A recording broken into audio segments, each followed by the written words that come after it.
جب حضور اکرم صلی اللہ تعالیٰ علیہ وسلم کا دور تھا ظاہری زندگی کا، اس وقت بیت المقدس پر عیسائیوں کا ہی قبضہ تھا. ہم یہ بتاتے ہیں عیسائیوں کا، لیکن عیسائیوں نے کہاں سے قبضہ کیا تھا؟ وہ تو یہودیوں سے حاصل کیا تھا. یہودیوں کو مارتے تھے.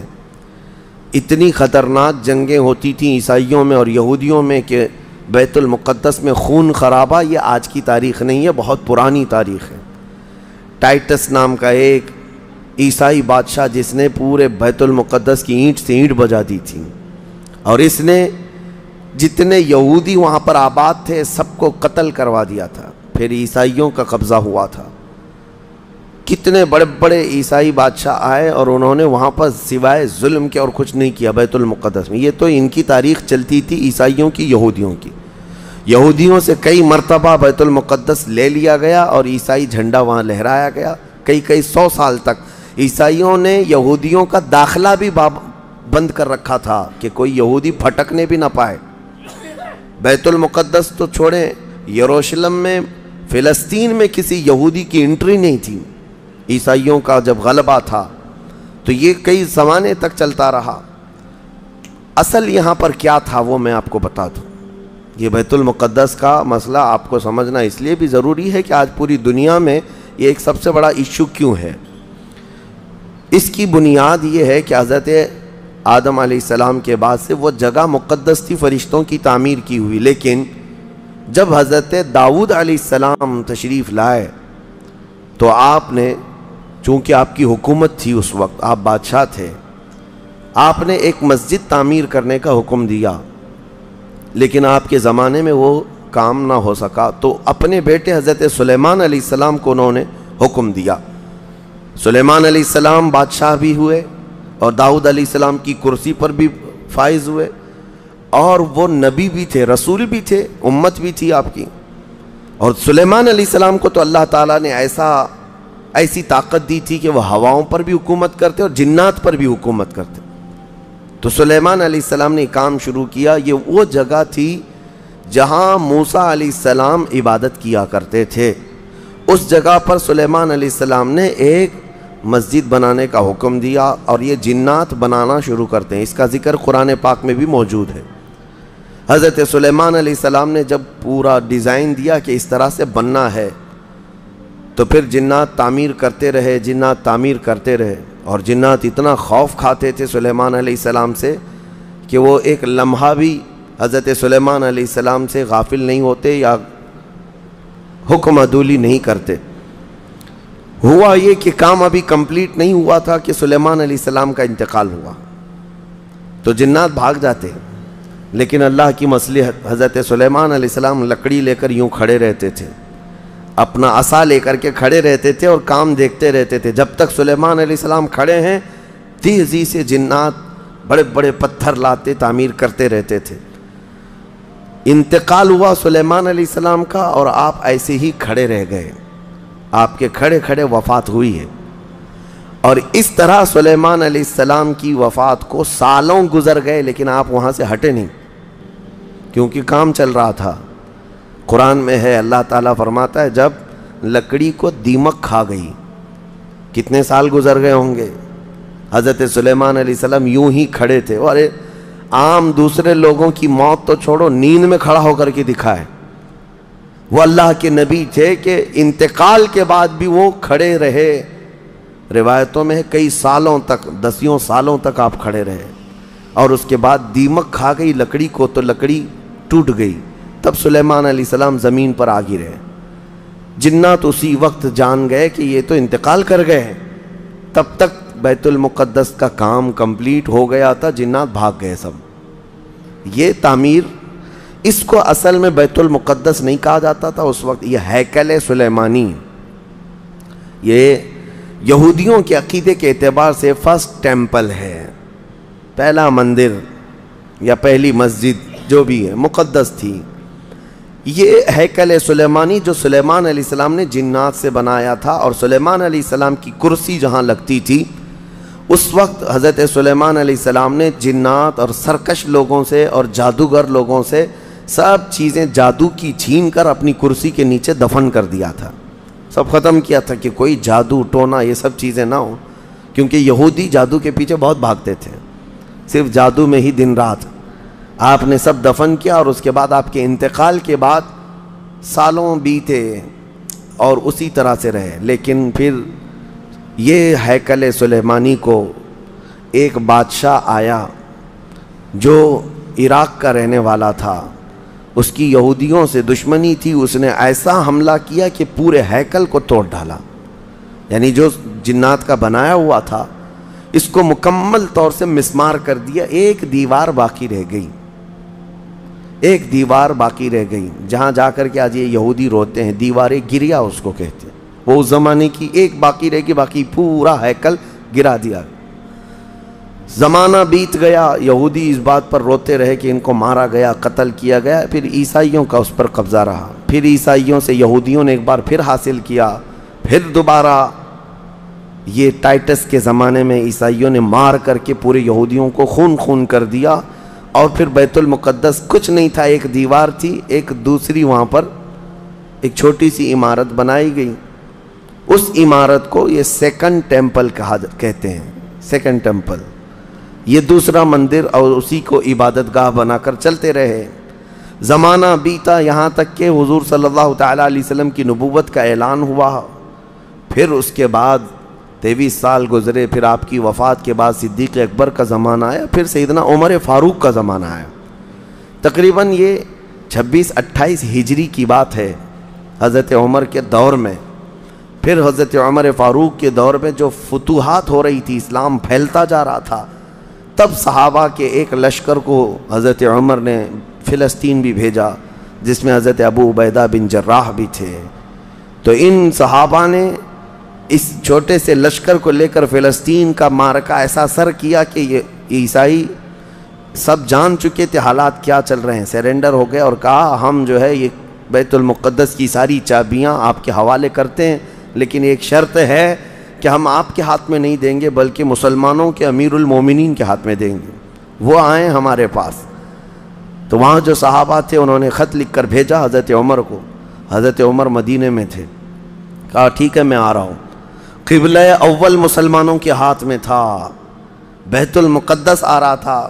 سیدنا عمر فاروق مدینے سے چل پڑے، ایک غلام کے ساتھ نکلیں اور ایک سواری ہے، ایک خچر ہے، اور دونوں بھی کس انداز سے جا رہے ہیں، ایسا امیر المومنین جس کے رعب سے قیصر و کسریٰ کانپتے تھے، لڑائی کی کسی کے اندر مجال نہیں تھی۔ وہ ایک خچر کے سواری پر اتنا لمبا سفر طے کر رہے ہیں، وہ بھی غلام سے یہ طے کر رکھا ہے 1 میل میں بیٹھوں گا، 1 میل تو بیٹھنا، ہاں تو رسی پکڑ کے چلے گا 1 میل تک، اور اس کے بعد جب تو بیٹھے گا تو میں رسی پکڑ کے چلوں گا 1 میل تک۔ اس طرح سے تو سفر طے کیا۔ جب فلسطین پہنچ رہے تھے اور اس وقت لوگوں میں خبر تھی کہ امیر المومنین آ رہے ہیں، تو لوگ دیکھنے کے لیے شہر سے بھاگے بھاگے باہر آئے۔ اتفاق ایسا کہ اس وقت خچر گھوڑے پر بیٹھنے کی باری غلام کی تھی اور نکیل رسی حضرت عمر کے ہاتھ میں تھی۔ دوڑے ہوئے لوگ آئے جو نہیں پہچانتے تھے، عیسائیوں نے امیر المومنین کہہ کر اس غلام کا استقبال کیا کہ تشریف لائیں۔ تب جو صحابہ تھے وہاں پر انہوں نے پکار کر کہا نادانو، وہ امیر المومنین نہیں، رسی پکڑا ہوا امیر المومنین ہے، یہ امیر المومنین ہے۔ پہلی مرتبہ ان اعلیٰ اخلاق و کردار کو عیسائیوں نے دیکھا تھا کہ وقت کا خلیفہ کوئی گھوڑے کی رسی پکڑ کر کے بھی چلتا ہے، تو بہت متاثر ہوئے، اور اس کے بعد بنا کسی جنگ کے حضرت عمر فاروق رضی اللہ تعالیٰ عنہ بیت المقدس میں داخل ہوئے، اور ان عیسائیوں نے جو کچھ بھی وہاں پر کیا تھا اس کو نکالا۔ پھر حضرت عمر فاروق رضی اللہ تعالیٰ عنہ نے پہلی اذان دینے کا حکم فرمایا، وہ ظہر کی اذان تھی، آپ نے وہاں پر نماز پڑھائی۔ پھر اس کے بعد یہ سلسلہ چلتا رہا۔ اب اس میں تفصیل ہے، عیسائیوں کو اسی طرح ہم بھی بھگاتے، مسلمان بھی بھگاتے، جیسے یہ یہودیوں کو بھگاتے تھے، تو انہیں آج بولنا چاہیے تھا کہ مسلمانوں نے زبردستی قبضہ کیا۔ حضرت عمر فاروق کا عام اعلان تھا کہ جو یہاں پر رہنا چاہے اس کے لیے کھلی آزادی ہے، حتیٰ کہ عیسائیوں کا چرچ بھی تھا پرانا، حضرت عمر نے کہا اس کو توڑا نہ جائے، اس میں عبادت جو ہوتی ہے ان کو اپنی عبادت کرنے دیا جائے۔ حضرت عمر چاہتے تو اینٹ سے اینٹ بجا دیتے، نکال کر صاف کر دیتے ہیں، لیکن آپ نے کھلی اجازت دی، اور عیسائی ویسے ہی باقی رہے۔ 400 سال تک یہ سلسلہ چلتا رہا۔ پھر فاطمی دور آیا، یعنی بنو عباس کی خلافت ختم ہوئی۔ فاطمیوں کا غلغلہ تھا، انہوں نے خلافت سنبھالی، لیکن وہ مضبوط نہیں تھے، کمزور خلیفہ آئے، جس کی وجہ سے صلیبی طاقتیں جتنی بھی تھیں سب آ کر کے اس خلیفہ پر قبضہ جما لیا، اور بیت المقدس میں اجازت پہلے مانگ لی کہ ہمیں آنے جانے کی اجازت دی جائے۔ جب آنے جانے کی اجازت مل گئی تو پورے علاقے پر زبردستی غاصب قبضہ کر کے وہاں سے سارے مسلمانوں کو ختم کر دیا، بہت مسلمانوں کا قتل کیا۔ فلسطین کی سرزمین یہودیوں کے قتل سے بھی بھری ہے، مسلمانوں کے قتل سے بھی بھری ہے، اور یہودیوں نے عیسائیوں کا بھی قتل کیا ہے، لیکن مسلمانوں کا قتل عام کر کے یہ زبردستی فائز ہوئے ہیں کس پہ؟ بیت المقدس پر۔ یہ قبضہ جو ہے 87 ایئرز تک چلتا رہا، 87 سال تک۔ یہ اس وقت کا المیہ تھا کہ مسلمان خلیفے تھے، گورنر تھے، بہت سارے حکمران تھے، رونا روتے تھے، لیکن کوئی آگے بڑھنے کو تیار نہیں تھا۔ کردستان کا ایک شہزادہ صلاح الدین ایوبی، جو نور الدین زنگی کے شاگرد تھے اور ان کی فوج کے سپاہی تھے، ان کو یہ روزانہ خبریں تھی کہ بیت المقدس میں سب کچھ اجاڑ دیا گیا ہے، مسلمانوں کی اذان بند ہے، وہاں نہ جمعہ کا خطبہ ہو سکتا ہے، نہ ہی عبادت کے لیے وہاں پر نماز پڑھی جا سکتی ہے۔ ایک دن گزر رہے تھے، انہوں نے ایک لکڑی کا ممبر بنوایا اور پھر عزم کر لیا کہ یہ ممبر میں بیت المقدس میں رکھ کر کے رہوں گا اور اس سے خطبہ دیا جائے گا۔ وہ ان کا عزم تھا اور اس پر لے کر کے چلتے رہے۔ تقریباً آپ نے 17 جنگیں لڑی ہیں، 17 جنگیں لڑی، اور صلاح الدین ایوبی کو جو درپیش مسائل تھے وہ کہا گیا ہے کہ پہلے تو انہوں نے جو روڈ میپ بنایا تھا اس حساب سے ان کو 2 سال کے اندر یہ جنگوں میں فتح کر لینا تھا۔ 2 سے 4 سال کے اندر ان کے دماغ میں یہ تھا کہ بیت المقدس کو میں حاصل کر لوں گا، لیکن فرماتے ہیں کہ اپنوں کی مخالفت اتنی تھی، جگہ جگہ سے کوئی مسلمان بیٹھا ہوا ہے، نواب بیٹھا ہے، کہیں کوئی کسی چھوٹے علاقے کا خلیفہ، کوئی گورنر، سب پکڑ پکڑ کر کے ان کی ٹانگ کھینچیں، ان کے فوجیوں میں ورغلائیں اور الگ الگ وسوسے ڈالیں، جس کی وجہ سے پہلے اپنوں سے بھیڑتے بھیڑتے آپ کو 18 سال لگ گئے۔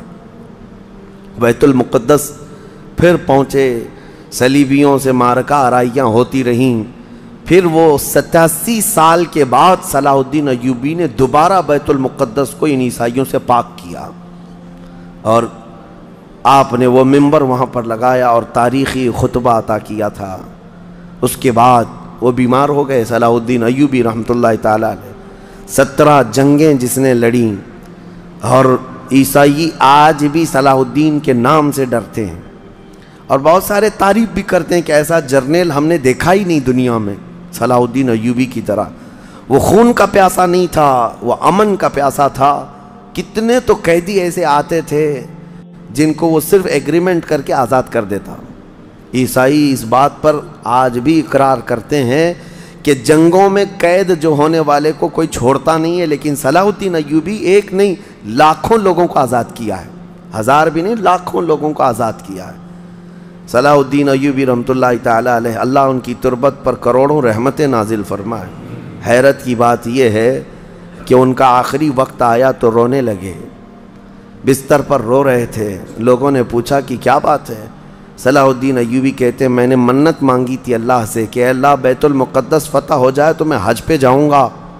کہا تو پھر کیا ہوا؟ کہا میرے پاس اتنے پیسے نہیں ہیں کہ میں حج کر سکوں۔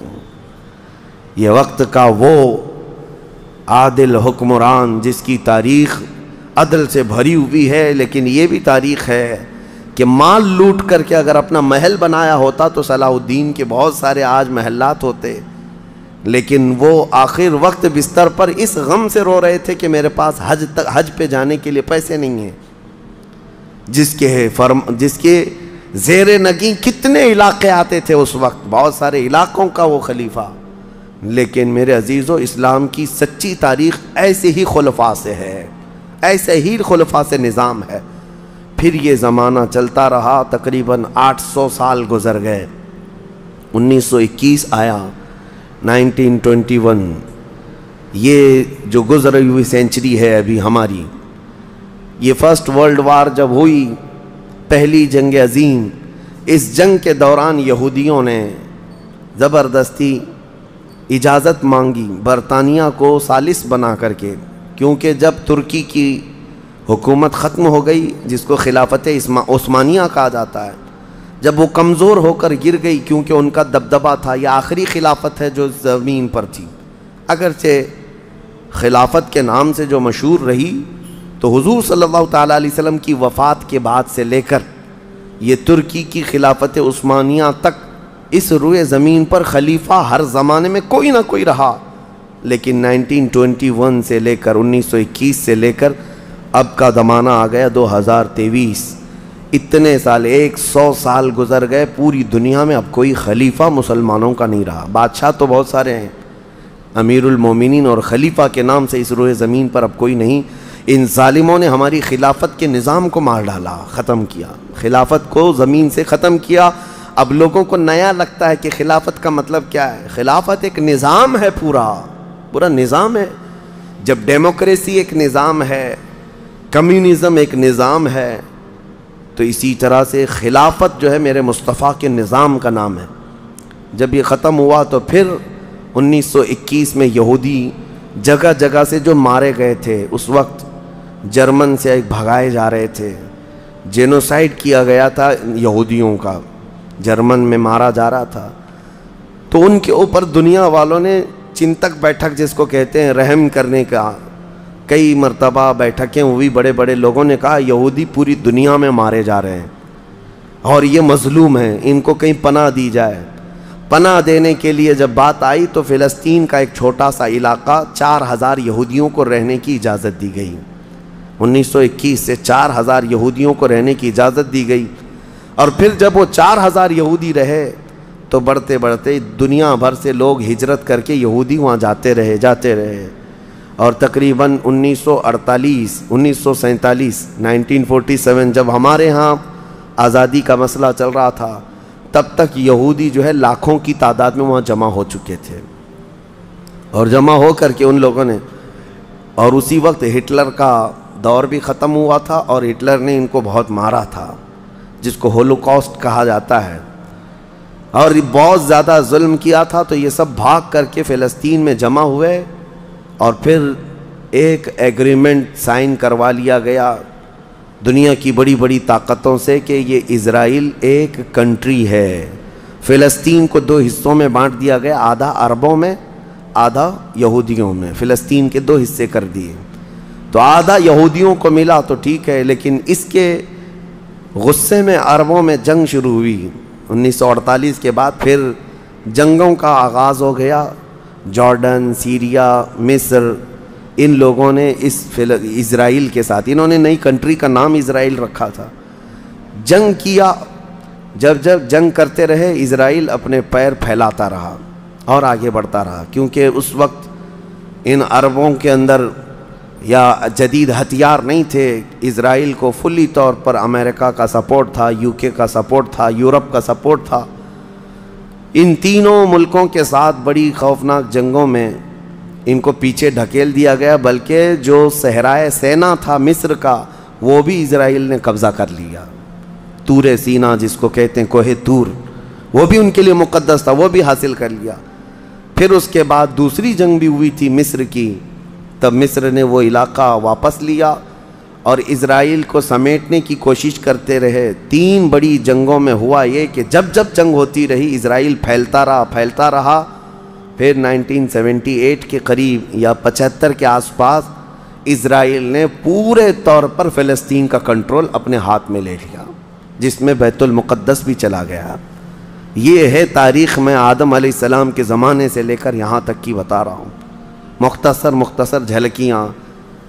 اس کے بعد سے یہودیوں نے بیت المقدس کا کنٹرول اپنے ہاتھ میں لیا، حالانکہ UN کا یہ فیصلہ ہے کہ پورے اسرائیل کو یہ خاص طور پر تنبیہ کی گئی ہے کہ صرف مسجد اقصیٰ جو بیت المقدس ہے، اس کا کنٹرول اور اس کا مینجمنٹ اس کے انتظامات یہودیوں کے ہاتھ میں بھی نہیں رہیں گے اور وہاں کے فلسطینی مسلمانوں کے ہاتھ میں بھی نہیں رہیں گے، یہ جارڈن کی حکومت کو دیا گیا ہے۔ جارڈن کی حکومت، جس کو کسٹوڈین آف یہ کہا جاتا ہے بیت المقدس، وہ اس کے انتظام دیکھتی ہے، لیکن برائے نام ہے یہودیوں نے دھجیاں اڑا رکھی ہیں پورے دنیا بھر کے قوانین کی۔ جہاں جہاں ان کو پابندی تھی کہ یہاں نئے گھر نہیں بنائیں گے، ابھی 3-4 سال پہلے انہوں نے پورے مسلمانوں کے محلے کو ختم کر کے 200 گھر بنائے، یہودیوں کو آباد کیا۔ برسوں سے یہاں جو مسلمان تھے، ابھی آپ جا کر کے کبھی دیکھیں یروشلم، بیت الحم، جو بیت المقدس کے آس پاس کے علاقے، رام اللہ، 40 سال 45 سال ہو گئے دکانوں کو تالے لگے ہوئے ہیں، جالے لگے ہوئے ہیں، لیکن کھولنے کی اجازت نہیں ہے۔ اتنے پرانے وقت سے دکانیں بند ہیں۔ کہا کہ نہیں، یہودیوں کی طرف سے کوئی یہاں پر کھولنے کی اجازت نہیں ہے، مسلمانوں کے نام پر۔ اور اللہ کا فضل تو دیکھیں، وہ مسلمان کیسے جگرے والے لوگ ہیں، میں نے اپنی آنکھوں سے دیکھا ہے۔ ہر جگہ کی طبیعت کے اعتبار سے اللہ تعالیٰ مخلوق پیدا کیا ہے۔ ان ظالم غاصب اسرائیلیوں کو ہم نے دیکھا، یہ بندوق تانے بیت المقدس کے ہر دروازے پر کھڑے رہتے ہیں، اور مسلمانوں کا فلسطینی 8 سال کا بچہ آتا ہے، اس کی نال یوں پھینک کر کے مسجد میں اندر جاتا ہے، نماز پڑھتا ہے، پھر نکلتا ہے، اور وہ فوجی دیکھتا رہ جاتا ہے، کچھ نہیں کرتا۔ بسا اوقات گولیوں سے برساتے ہیں۔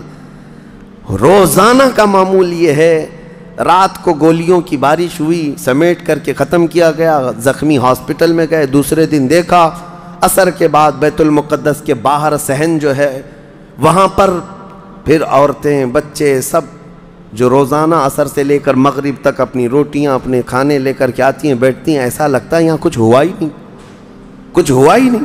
مائیں بچوں کو بچپن سے یہ چیز ڈال دیتی ہیں کہ بیٹا اگر تو ابھی گھر سے گیا نماز کے لیے تو ہمیں یہ یقین نہیں ہوتا کہ تیرا جسم آئے گا کہ تیری لاش آئے گی۔ ہر ماں کا یہ وہاں پر جذبہ ہے، اور یہ حدیث پاک میں موجود ہے۔ میرے آقا صلی اللہ علیہ وسلم نے فرمایا، لا تزال طائفۃ من امتی، میری امت میں سے ایک جماعت ایسی رہے گی جو قیامت تک حق کے لیے لڑتی رہے گی، اور اللہ ان کا ناصر و مددگار ہوگا۔ بیت المقدس کی یہ تاریخ، آج بیت المقدس کو انہوں نے خون میں نہلا رکھا ہے، یہودیوں کا زبردستی اس پر قبضہ ہے۔ اب یہ چاہتے کیا ہیں، یہ بھی میں آپ کو بتا دوں، یہ چاہتے ہیں کہ یہ مسجد اقصیٰ جو تعمیر ہوئی، یہ حضرت عمر کے حکم سے ہوئی، پھر اموی خلفہ جب آئے، خلیفہ ولید بن عبد الملک، اس نے پوری مسجد بنوائی، اور یہ جو پیلا گنبد آپ دیکھتے ہیں، قبۃ الصخرہ، جو مسجد اقصیٰ سے جس کو مشہور کیا گیا ہے، یہ قبۃ الصخرہ ہے، ڈوم آف راک جس کو کہتے ہیں۔ یہ اصل اس سے لگی ہوئی ہے بیت المقدس کی مسجد پرانی، اس کو شو نہیں کرتے، اس کو یہ گرا کر کے، اس کو پورا زمین بوس کر کے 3rd ٹیمپل بنانے کا پلان ہے۔ ان کو یہ چاہیے کہ حضرت داؤد علیہ السلام کے زمانے میں جو کام شروع ہوا تھا، سلیمان علیہ السلام نے جو مندر بنایا تھا، جو ٹیمپل بنایا تھا، ہم اس کو اسی جگہ تعمیر کریں گے۔ تو بیت المقدس، مسجد اقصیٰ کی دیوار سے دیوار انہیں گرانا ہے، اس کے لیے یہ کیا کیا سازشیں کرتے رہے، کھدائی کرتے رہے کہ یہاں پرانا خزانہ ہے، فلاں چیزیں ہیں، ثبوت نکالنا ہے۔ کتنا دیواروں کو ہلانے کے لیے آرٹیفیشیل زلزلے لائے گئے، مصنوعی طور پر یہ زمین ارتھ کویک لائے گئے کہ مسجد اقصیٰ گر جائے، لیکن اللہ کی مرضی جب تک چاہے۔ اب اگر حالات ایسی ہیں تو یہ مسجد اقصیٰ کو گرا کر کے وہاں پر ایک 3rd ٹیمپل بنائیں گے، جس کا پورا آرکیٹیکٹ ڈیزائن بھی انہوں نے ظاہر کر دیا ہے، نشر کر دیا ہے، کوئن بھی ایک جاری کر دیا ہے، جس کو لے کر کے ان کے 3rd ٹیمپل کے اندر جائے گا، آئے گا۔ یہ 2017 کی بات میں بتا رہا ہوں، پوری تیاریاں کر لی گئی ہیں۔ اب دیکھا گیا ہے کہ مسلمان ہر جگہ سے سوئے ہوئے ہیں، اب کوئی بھی اٹھتا نہیں ہے۔ عربوں کے منہ میں تو انہوں نے اپنی زبان رکھ دی ہے، عرب اب بولنے کے قابل نہیں رہ گئے، اور بغل کے جو دیش لڑے تھے پہلے، مصر، سیریا، جارڈن، آج ان کی حالت کیا ہے؟ وہ خود خانہ جنگی میں مبتلا ہیں، آپس کی لڑائیوں میں مصروف ہیں۔ اسرائیل کی غنڈہ گردی اور دادا گیری اس حد تک بڑھ گئی ہے کہ اسے آس پاس کسی کا خوف نہیں۔ ہاں اگر کچھ بولتا ہے تو کبھی ترکی بولتا ہے، ہاں اس کو اپنے اس ملک کے لیے سب سے بڑا خطرہ محسوس ہوتا ہے تو ایران ہے۔ ایران کو اس نے سعودی سے ایسا لڑا کر کے رکھا ہے کہ وہ آپس میں جنگیں کرتے رہیں۔ اسی لیے ابھی ایران اور سعودی کا پیس معاہدہ ہوا، ایگریمنٹ ہوا، تو سب سے پہلے نیند حرام ہو رہی ہے اسرائیل کی کہ یہ اگر دوست ہو گئے تو میرا کیا ہوگا، میری حفاظت کیا ہوگی۔ اسرائیل حماس کو مدد کرتا ہے، جو غزہ میں ایک علاقہ باقی رہ گیا مسلمانوں کا جو فلسطین کے اندر ہے، جو آج تک لڑ رہے ہیں، آج تک راکٹ داغتے ہیں، اسرائیل کے ساتھ لڑتے ہیں۔ 20,000 کی تعداد ہے وہ بیچاروں کی، 20,000 کی تعداد ہے۔ اب یہ تاریخ اس طرح سے بتائی جاتی ہے، نیوز اس طرح کی ہے، اسے حماس کو اسرائیل مدد کرتا ہے، فلاں مدد کرتا ہے، جو بھی مدد کرتا ہو ہمیں اس سے وہ نہیں، لیکن ایک حق جماعت قیامت تک حق پر قائم رہے گی اور بیت المقدس کے لیے لڑتی رہے گی۔ پھر وہ دن آئے گا جب میرے آقا صلی اللہ تعالیٰ علیہ وسلم کی حدیث پاک ہے، خراسان سے ایک جماعت نکلے گی، خراسان سے ایک جماعت نکلے گی۔ خراسان پہلے کے دور میں رشیا کا کچھ حصہ، افغانستان کا کچھ حصہ، ایران کا کچھ حصہ، ایک پورا بڑا نقشہ ہے، اس کو پرانا خراسان آپ دیکھیں گے۔ خراسان سے ایک جماعت نکلے گی، ان کے ہاتھ میں کالے جھنڈے ہوں گے۔ میرے آقا نے فرمایا وہ اتنی تیزی سے نکلیں گے کہ دنیا کی بڑی سی بڑی طاقت ان کا راستہ نہیں روک سکے گی، اور وہ سیدھے جھنڈے لے جا کر کے بیت المقدس میں نصب کریں گے، اور پھر اسلام کا پرچم وہاں سے بلند کیا جائے گا۔ یہ قیامت کے قریب ہونا ہے۔ اب میں اس بات پر اپنی گفتگو ختم کرتا ہوں۔ دعائیں تو ہیں کہ اللہ تعالیٰ بیت المقدس کو آزاد کرے، لیکن یہودی جتنے دن ناچتے رہیں گے، دندناتے رہیں گے، ایک دن آنا ہے دنیا اوپر سے نیچے ہو جائے، نیچے سے اوپر ہو جائے، مگر میرے مصطفیٰ کا فرمان ہو کر رہے گا انشاءاللہ، اور غلبہ اسلام آ کر رہے گا۔ آج یوم القدس کے طور پر پوری دنیا میں یہ بات منائی جا رہی ہے۔ میں بچوں میں یہ انفارمیشن نقل کرنا چاہتا ہوں کہ بچوں یاد رکھو ہمارا بیت المقدس سے کیا رشتہ ہے، ہمارا کیا تعلق ہے، اور ہمارے لیے وہ کتنی عظمت والی جگہ ہے۔ اس لیے کہ آپ ہندوستان میں ہیں، دور دراز ہیں، کہیں پر بھی ہیں، لیکن روحانی رشتہ تمہارا جب مدینے سے جڑا ہے تو مدینے کے آقا کے فرمان سے بھی جڑا ہوا ہے۔ اللہ کریم ہم سب کو بیت المقدس کے محافظین میں شامل فرمائے۔ قیامت کے قریب امام مہدی کی فوج میں اللہ تعالی ہمارا شمول فرمائے۔ کریم خدا بیت المقدس کو تو آزاد فرما دے، یہودیوں کے چنگل سے اسے آزاد کر دے۔